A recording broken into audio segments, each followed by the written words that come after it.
कोजागिरी संपली की दिवाळीची लगबग सुरू होते आणि पहिलाच होता आता काय सुरू, वाण सामान. वाण सामान म्हणजे काय, वाणी आणून टाकता ता सामान. वाणी काय आणून टाकणार, नंतर आपण कपाळाला हात लावून बसणार की काय आणून टाकलं. त्याला ठोकणार, तो म्हणणार मेरे पास वैसा ही आया. तो मैंने वही दिया. पण आम्ही काय केलं, आमका वाण्यावर भरोसा नाही. वंशाक आम्ही सांगितलं काय हो देतात तसाच. आम्ही गेलो डीमार्ट मध्ये. स्वतःहून गेला की हातान चाळूक गावता, बाय रवो कसो आ, जाडो आ, किती कच आ, काय आ, साखर कधीची आ, पोयाक वास येता की नाही. बरोबर. त्याच्यामुळे कसं आपणाक भरोसा असता की सामान जर आपण घेतला आता व्यवस्थितच असा. तरी सरोज बोलला खोबरा आमका प्लॅस्टिकच्या पिशवीत दिसला, ता कसा होता, हा, भुरी धरलेली त्याका काळी. घेऊक नाही म्हणून सुक्या खोबरा घेतलं नाही. मग घरातला हाताच आम्ही आपला बोललो आधी वापरूया, मग स्वतःहून जाऊन बाजारातून बघूया. आजच्या या व्हिडिओ मध्ये आम्ही तुमका असे 10 टिप दाखवतलो की दिवाळीची पूर्वतयारी कशी करायची. म्हणजे काय, आपल्या आयत्या टायमात फराळाची घाई होत नाही. होय, नाहीतर फराळ होता बाजू तयारी करूकच अर्धो वेळ. आणि काहीतरी विसराक होता, बाय काजूच घालूचे रवले, बाय वेलची पूड दळलंय नाही, आता कसं करू काय करू. त्यातल्या त्यात आपल्या गृहिणींका असा सकाळचो डब्बो, पोरा असतं त्यांची ऑनलाईन शाळा, परीक्षा चालू असा, परीक्षा दिवाळीच्या अगोदर. हो ताच असता ना. मग ती अगोदरची तयारी आणि ती शाळेची तयारी आणि त्या डब्याची तयारी, त्या गोंधळात आपण 15 दिवस आधी काय करायचं, हळूहळू एक दिवस ह्यो तयारीचो चालू ठेवायचो. बरोबर. म्हणजे कसं लोड येणार नाही. लोड म्हणजे काय, एकदम अशी गोष्ट अंगात येणार नाही.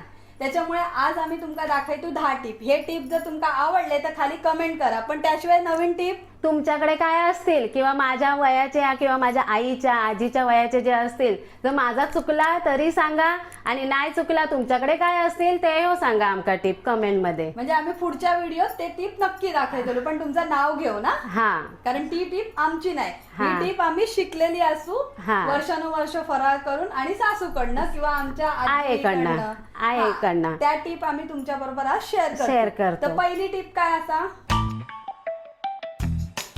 पहिली म्हणजे आता सगळ्यात पहिला टिप म्हणजे काय, भांडी घासणं. बघा दिवाळी सुरू झाली, ऑक्टोबरचा महिना असा, ही होता गरमी. बघा व्हिडिओ शूट करताना सुद्धा गरमी होता, म्हणून बाजूक बाळगाव रुमाल. ही झाली पहिली टिप. आणि भांडी घासायची. भांडी घासणं म्हणजे काय, आपले जे डबे असतात ते घासून उपडी चांगले उन्हात वाळवले की फराळ भरू किंवा आपण आता जी तयारी करतलो तर चकलीचे भाजणी असू दे, रवो भाजलेलो, सुक्या खोबरा, पिठी साखर, या आपण कसा सुक्या कडकडीत उन्हात ह्याच्यात डब्यात पॅक बंद करून ठेवला की आयत्या टायमात घेतला आणि घातला. आता आपण एक काम करूया, एक टिप सुरुवात करूया पण व्हिडिओ सहित. हा, दाखवतलो आम्ही तुमका एक टिप कशी करायची ती. आमचं नाव सांगायचं रवला.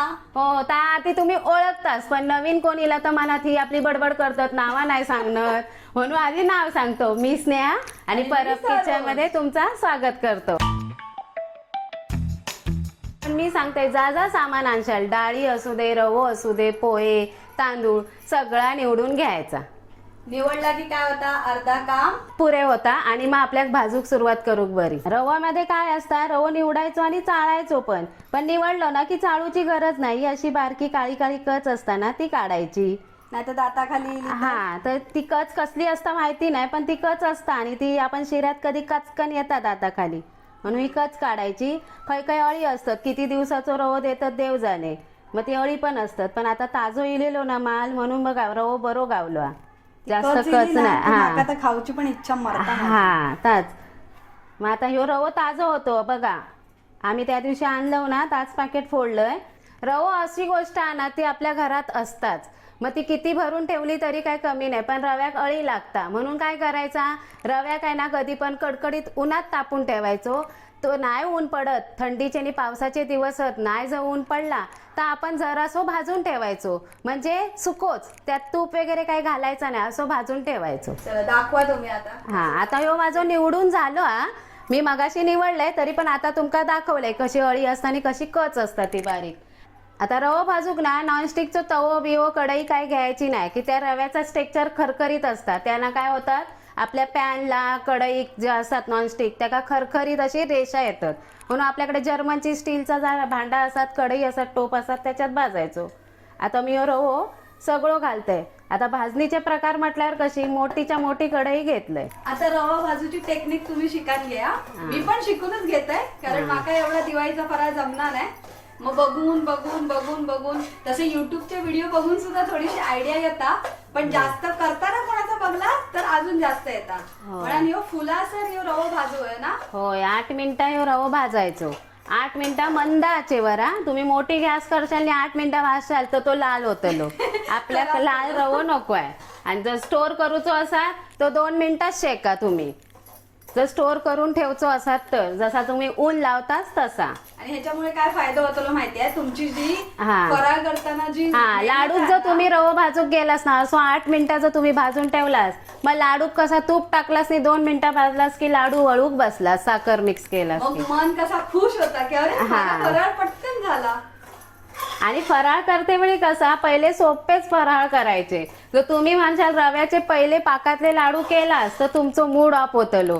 जर ते बी नसले मग दुसरे काय फराळाचे प्रकार करू गेलो ना की मन कसा घाबरता की आता ह्या लाडूचा काय होता, ह्या लाडूचा काय होता.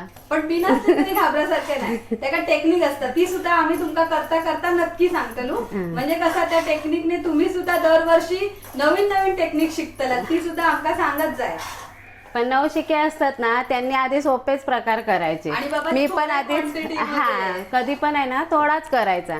मी पहिले बारीक सारीकच प्रकार करतोय. ह्या सगळा असा भाजून ठेवते. काय बघा आता रवा आपलो एकदम पांढरं शुभ्र होतो ना. आता ह्यो तशी 6 मिनिटं झाली आहेत. तुमच्यावर बडबड करते वेळी काय वेळ कळत नाही बाय कधी जाता ती. एवढंच थोडंच भाजून ठेवलं तरी बस. आता ह्यो कसं सतत असं ढवळत रवा होय. तुम्ही म्हणशाल मी बाजूक घेतलंय आणि बाजूक जातोय काहीतरी करतोय, ता नाही. रव्यात कसा हाताचा व्यायाम थोडं करू कोय. आता ही 8 मिनिटं झाली आहेत भाजून रवो. गॅस मी बारीक करते, घालवणे नाही की त्या माका ह्याच्यातच वेलची भाजून घेऊची. आता रवो भाजून झालो, आता उतरून ठेवूया. रवो थंड झालो. आता ह्यो भाजलो. आता थंड कधी व्हायचा तर होऊ दे, तोपर्यंत आपण दुसरी तयारी करूया. आता ही वेलची घेतलंय 25 ग्राम वेलची. आता ह्या वेलचीत काय सुंठ पण घालतात चेचून आणि आपले जायफळ पण. काय आता काय झाला, जायफळ किसूक बरा येतात आणि तिथल्या तिथे किसला ना तरी पटकन लागतात लाडवाक बिडवाक. आता बारकी किसनीन किसतात लोक. आता हे वेलचे ना आपण वायच गरम करू आहे ना. वायस म्हणजे जरा करूकच वयत की त्या सांगू. आतमध्ये बघ सफेद आणि हिरवे पूर्ण सगळे वेलचे असे दिसत नाहीत. बघा तुम्ही पण बघा खयची सफेदा. जी सफेदा ना ती वेलची काळी नाया आणि जी हिरवी गारा ना ती वेलची भुतूर काळी या. काळी वेलची वास मस्त आहे. हो, काळी वेलचीची बोंडा 4-5 घातलास तरी मस्त सुगंध येतात. एवढी वेलची तर पूर्ण दिवाळीच्या सामानाक लागतलीच. फक्त काय हवाबंद डबीमध्ये ठेवू कोई काचेच्या चांगल्या. सारखा ढाकण उघडत राहला किंवा उघडा राहला की तो सुगंध जाता. आता ही भाजून झाली. आता मी गॅस घालवते. आता पुढची टीप म्हणजे काय, ही चण्याची डाळ ही पण निवडून घ्यायची की त्याच्यात हिरवी डाळ असतात ती कशी लागता कडू. बरोबर, आमच्या आईच्या भाषेत आडू. तुमका माहितीये काय, ती तुमची एक रेसिपी आहे ना, त्याका एका दादांना चांगली कमेंट दिली. त्याचं नाव आहे पारकर. काय वाचलेलं का नाही? धन्यवाद दादांका की त्यांनी सांगितल्याने की काय शब्दकोश वाढलो मालवणी भाषेत. पण काय हो म्हणा, मालवणी भाषा आपली मायबोली ना अगदी मधुर आणि गोडा ऐकावशी राहावीशी वाटतं अगदी. काय लोक बोलतात पण म्हणजे माझ्या तुमच्यासारखेच आहेत अजून दादा की जे बोलतात की अशी ऐकत राहावीशी वाटतं. म्हणजे तुमची रेसिपी बाजूकच राहिली पण तुम्ही जा बोलतास तर ऐकत राहावासा वाटतं. लवकर रेसिपी संपली असं हो म्हणतात. आणि एखादं असं पण म्हटलं की अगदी वाटतं मालवणी घरात जाऊन आम्ही ती रेसिपी बघतो. त्याच्याबद्दल खरंच खूप खूप आभार. खूप धन्यवाद तुमचा सगळ्यांचा. दिवाळीसाठी कधी तुमका मैदो जो चाळूचो असतात तर तो सुद्धा गुटळे होतात. मग काय करायचा, हे आपले 10चे 2चे कॉईन असतात ना ते टाकायचे आणि मैदो चाळून घ्यायचो. 2 किलो मैदो तुमचं 2 मिनिटात चाळून होतलो. आणि ही टीप तुम्ही ना चण्याचा पीठ पण जेव्हा चाळतलास ना त्याका पण वापरायची. या बघा पटकन पीठ चाळून झाला आणि ह्यो कॉईन काढून घ्यायचो.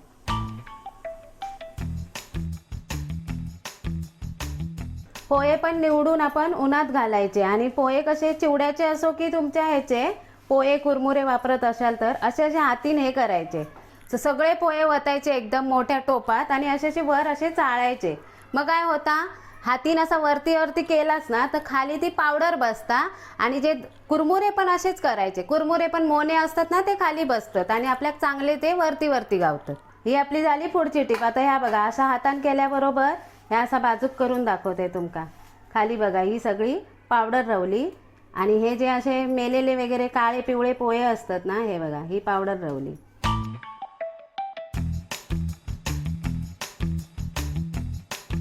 आता बदाम सुद्धा ना तुमच्या आवडीनुसार कोण कोण कापा पण घालतात, म्हणजे बदाम पातळ काप करून काजूचे तुकडे असे करून घालतात. तसा असा तर तशी पण तयारी आधी करून ठेवायची असतात. ती पण एक टिपा.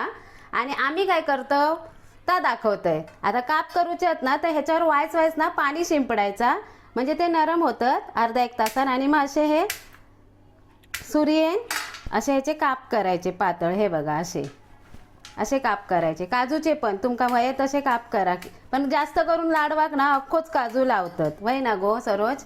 होय. आम्ही काय करतो ते अख्खे पडले ना लाडवावरचो काजू तो दात पडल्यासारखो लाडू दिसता, म्हणून तसं खाणत पण नाही पोरा. म्हणून काय करतो या बदाम आणि काजू आणि पिस्ता या सगळा वाटून पूड करून हवाबंद डब्यात करून ठेवतो.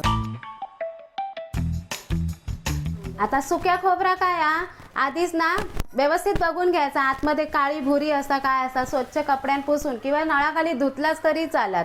थोड्या वेळ मग सुकट ठेवायचे, पुसून घ्यायचे पातळ कपड्याने.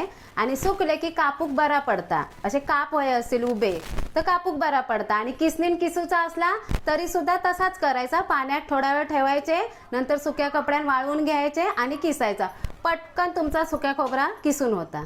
हे बघा असे पातळ काप. आता ह्या मी तसा पाण्यात ठेवलं होतं. हे असे आपल्या चिवड्याक पातळ काप लागतात ना. माका सुरीयन एवढे जमत नाही, माका वेळीवर पटकन जमतात. ज्याका सुरीची प्रॅक्टिस आहे ना असे पातळ काप लागतात. हे सुद्धा आपण भरून ठेवायचे डब्यामध्ये पॅक बंद. काय होत नाही सुक्या खोबऱ्यात. हे बघा वेळीवर आपले पातळ काप हे मस्त 2 मिनिटात पटकन कापून झाले. आता हे 1 तास कोरडे करायचे आणि हे पण हवाबंद डब्यात भरून ठेवायचे. मग चिवडो करते तळलास की झाला. आता तासाभरानंतर मी हे भरून ठेवते डब्यात काप. आता हे पण हवाबंद डब्यात मी भरून ठेवून दिले. आता या मिक्सरचा भांडा सकाळी गरम पाणी घालून चांगला स्वच्छ धुवून सुकवून घेतलेला. बघा जरा पण त्याका ओलसरपणा नाही, की त्या आपल्या हे पदार्थ चांगले पॅक बंद डब्यात ठेवचे आहेत जे आपण काही भाजतलो. आता मी वेलची पूर्ण घालून घेत आहे. बघा मस्त भाजले, चटचट आवाज येलो. आता ह्याच्यामध्ये ना आम्ही सुंठ पण घालतो आणि ह्या जायफळ पण घालतो. मी एक जायफळ ह्या फोडून घालतले याच्यात. आता ह्या जायफळा ना मी असे याचे तुकडे करून घालतले. सुरी आपण याचे कसे करतो सुपारीचे तसे. अडकीत तो असतात ना पान खात असतात तर गावतले लगेच त्याचे तुकडे करू. मी आता हे लाटण्यान करतले.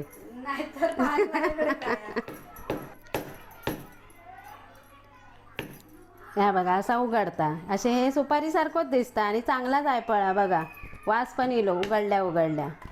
वासाच्या बाबतीत म्हणशाल ना तर माझा नाक ना एकदम ह्या म्हणतात काय ता शार्प नाही, शार्प कानांका बोलतात. नाही शार्पच असतं. नाक पण एकदम काय बोलतात ते जाऊ दे आता. नाही सुचत नाही आता. आठवला ना की त्या सांगतलंय. तुम्ही सांगा नाकाचं वासाचं पटकन येणार काय बोलतात त्या. माका आठवला तर मी बोलीनच पुढच्या रेसिपीत. आता हे तुकडे केलेल्याचे फायदे काय माहितीये, नाही तर मिक्सरचा भांडा खराब होता. हा म्हणून असे हे नंतर तर पटकन हातीन पण तुटता. या बघा पहिलो तो बोंड होतो ना तो तुटा नाही, तो लाटता मारलाय. या बघा आता हातीन तुटतात. जायफळ खाऊचे फायदे माहिती आहेत का? होय लहान पोरांका उघडवतात गुट्टीमध्ये. दूध टाकून दिला तर पोरगो झोपतलो. मग खयो जाऊन काम करा आपला तुम्ही ते. जास्त नाही. आणि आपी पण खात होता का? आता दिवाळीचं जायफळ वापरलास गोडाचे प्रकार खाले की दुपारी ताणून द्यायचा. वेलची आणि जायफळ कित्याक वाटल्यात की त्या ह्याच भांड्यात ना मी आता पिठी साखर तयार करतले. मी दुकानातली आणणं नाही पिठी साखर. आणि ह्यो सुगंध ना मग ते आपल्या पिठी साखरेक येतलो. बरोबर. मस्त अशी बघा बारीक पूड झाली. आता ही काय मग चाळूची गरज पण नाही.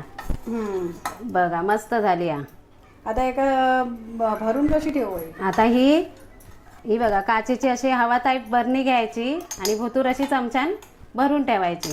मसाला असलो तरी सुद्धा एअरटाईट बरणीतच भरू कुठलीच वस्तू काचेची तुमका जर त्या वस्तूची टिकाऊपणा वयो तर ती हवा बंद डब्यात भरून ठेवायची. आणि सगळ्यात बेस्ट म्हणजे काचेची बरणी. हा, काचेच्या बरणीत कित्या माहितीया, त्याच्यात त्याची वस्तूची ना आयुष्य वाढता, म्हणून काचेच्या बरणीत. मग तुमचा लोणचा असान दे, मसालो असान दे, हवा बंद काचेच्या बरणीत ठेवला की तर वर्षभर तरी टिकता असं म्हणायची हा माझी आई. आता एकदम उशीर न करता पटकन झाकण लावून मस्त असा घट्ट. बघा आपली ही तयारी पण झाली. आता काय लाडू केले की त्या बॅटरमध्ये ह्या सगळा वतला. ह्याचा जो सुगंध वेलचीच होतो आपल्या पिठी साखरेक येतलो. पिठी साखर दुकानातली वापरू आहे ना. मी माझ्या मैत्रिणींका एक चांगलं सुझाव म्हणून देते की त्या सांगू, पिठी साखर तुम्ही किती पण वेळ काढा, 5 मिनिटं लागतात वाटू, ती घरीच वाटा. दुकानातली ना गटळे पण असतात, मग ती चाळत रवाळी रडभर आणि त्या एक वास पण येत असता. हो, ही बघा ही पण वाटून झाली बारीक अशी. बघा त्याची ही कच जी होती ती ही पण तुम्ही अगदीच तुमका बारीक व्हाय ना तर चाळून घ्यायची, पण माका अशी वाटत नाही वय ना गो सरोज. ही बघा मस्त बारीक झाली, चरचरीत नाही लागणार. हा, पिठी साखर पण तुम्ही शक्यतो काचेच्या बरणीतच ठेवा, पण आपल्याकडे नसतात काचेची बरणे. स्टीलच्या डब्यात सुद्धा ठेवलास ना वरती कागद लावायचो, तर मग काय ते पिठी साखर एवढी ही पडत नाही, हवा लागून मग त्याचे गटळे होत नाही. एका हवा लागली ना की ह्याचे गुटळे होतात. कसलीही बरणी असू दे काचेची, प्लॅस्टिकचीच झाकणात येतात. रवा आपला थंड झाला असतो. होय झालो. आता तो सुद्धा आपण एका डब्यात भरून ठेवूया. बारीक असता म्हणून चमच्याच्या वापरान भरून ठेवूया. सुळसुळलो तर सगळं खाली पडतलो ताटातलो. आधी चमच्यानच वायस रवलो किंवा ताट वतूक वया. आधी पहिली तयारी मी सांगले ना, पहिली कोजागिरी पौर्णिमा झाली की भांडी घासूक बसायचा. तरी बघा वायज एवढं रवो बाहेर पसारलो तो पसारलोच. कायो वस्तू भरते होई ना, आपण खाली एक पेपरला घेऊ कयो होतो ता विसरले मी तुमका सांगायच्या गडबडीत. पेपर घेतला की पेपरावरचा असा वतूक गावता, पेपरावर सुळकन सुळाकतलो रवो. ह्यो पण रवो आता माझो चांगलो हवा बंद डब्यात भरून झालो. आता त्याच भांड्यात मी साखरेच्या वेलची वाटलेल्या, काजू आणि बदाम वाटून ठेवते. एकत्रच वाटतलंय की ही मिक्स फूड बरी असतात. तुमका वही असत तर वेगवेगळी वाटा, तुमका बदाम आवडत नसतील तर. ही बघा ही भरड आता आपल्या सगळी लाडवाबरोबर करंजेच्या सारणाबरोबर पोटात जातली. आता ही भरड सुद्धा आपली हवाबंद डब्यात भरून ठेवूया. झाली एवढी सगळी पूर्वतयारी केली की कशाक दिवाळीचो फराळ करूक वेळ लागतलो. आता हे चिवड्या करता आपण शेंगदाणे पण असे निवडून घेऊ गोयत की त्याच्यात असे खवट असतात बघा, हे हिरवे शेंगदाणे. आता अशा तऱ्हेने आपण हे सगळे शेंगदाणे पोहे निवडूचा भाजूचा सगळा एअरटाईट मध्ये भरून ठेवलं. शेंगदाणे सुद्धा चांगले खवट झालेले निवडून ठेवलं की आयत्या टायमाक आपण हे भाजून ठेवलास. पण शक्यतो आपण पोह्यांमध्ये तळून घालतो चिवड्यांमध्ये, म्हणून हे काय मी निवडून ठेवतोय, म्हणजे तेवढा एक काम वाचला. असे हे आमचे टिप तुम्ही फॉलो केलं म्हणजे कामावर जाणाऱ्या बायकांका किंवा नवशिक्यांका भरपूर उपयोगी पडतले. आणि तुम्ही हे फॉलो कराच. आणि अशी पूर्वतयारी पण करून ठेवा, म्हणजे काय तुमची घाई गडबड आणि गोंधळ होतो नाही आणि तुमचे फराळ अगदी सुटसुटीत व्यवस्थित होतले. बरोबर. आणि खाऊक सुद्धा मजा येतली, कारण करून करून काय होता माहितीये, आमका बायकांका खाऊची इच्छाच मरता, कारण एवढं वेळ लागता. आणि तेलाजवळ म्हणतात तेलाजवळ जितक्या काम करायचं ना तेवढी आपली खाऊची इच्छा मरता. पण असं जर तुम्ही काम थोडा करून ठेवल्यात उत्साह पण वाढता आणि आपण दुसऱ्याक घालू तो आनंद हो चांगलो असता. म्हणून स्वतः केलेला जो फराळाचा जो आनंद आहे ना तो आणि चांगलो असता. आणि कोणी जरी वायच कौतुक केलं ना तर तो आनंद अगदी गगनातच विरळ. असे आमचे टिप तुम्ही नक्की फॉलो करा. जर तुमच्याकडे नवीन टिप असतील आणि तेव्हा आमका सांगा. आणि आमच्याकडून काही चूक झाली असा टिप सांगताना ती सुद्धा सांगा. आमचा व्हिडिओ कसं वाटता तो सुद्धा सांगा. आणि होय आमचा परब किचन लाईक करा, शेअर करा आणि सबस्क्राईब करा.